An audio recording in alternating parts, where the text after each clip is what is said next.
بسم اللہ الرحمن الرحیم۔ السلام علیکم۔ ابو قحافہ حضرت ابو بکر صدیق رضی اللہ عنہ کے والد گرامی تھے۔ فتح مکہ کے موقع پر اسلام قبول کرتے ہیں۔ انہوں نے اسلام کیسے قبول کیا اور اللہ کے رسول صلی اللہ علیہ وسلم نے ان کے ساتھ کیا برتاؤ کیا، آئیے اس واقعے کو حضرت اسماء بنت ابو بکر صدیق رضی اللہ عنہ کی زبانی سنتے ہیں۔ مکہ مکرمہ فتح ہو چکا ہے۔ اللہ کے رسول صلی اللہ علیہ وسلم بیت اللہ شریف میں تشریف فرما ہیں کہ حضرت ابو بکر صدیق رضی اللہ عنہ اپنے والد گرامی کو لیے ہوئے بیت اللہ کے صحن میں داخل ہوتے ہیں۔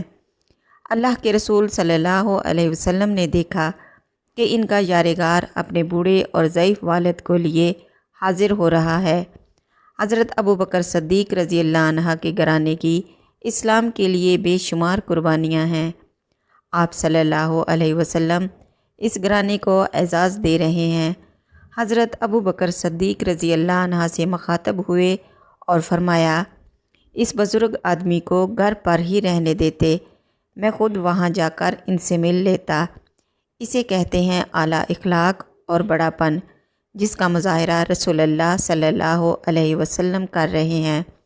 حضرت ابو بکر صدیق رضی اللہ عنہ عرض کرتے ہیں، نہیں یا رسول اللہ صلی اللہ علیہ وسلم، زیادہ مناسب یہی تھا کہ یہ چل کر آپ کے پاس آتے۔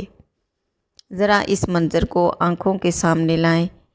ایک طرف بیت اللہ شریف ہے، کائنات کے امام کے سامنے حضرت ابو بکر صدیق رضی اللہ عنہ اور ان کے والد ابو قحافہ بیٹھے ہیں۔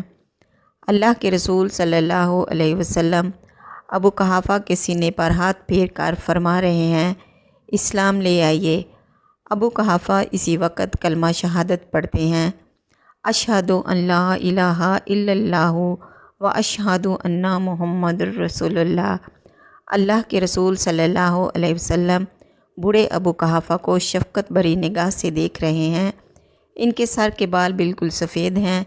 آپ صلی اللہ علیہ وسلم ارشاد فرما رہے ہیں، ان کے بال رنگ دو۔ ایک روایت کے مطابق اللہ کے رسول صلی اللہ علیہ وسلم نے حضرت ابو بکر صدیق رضی اللہ عنہ کو ان کے والد کے اسلام لانے پر مبارکباد بھی دی۔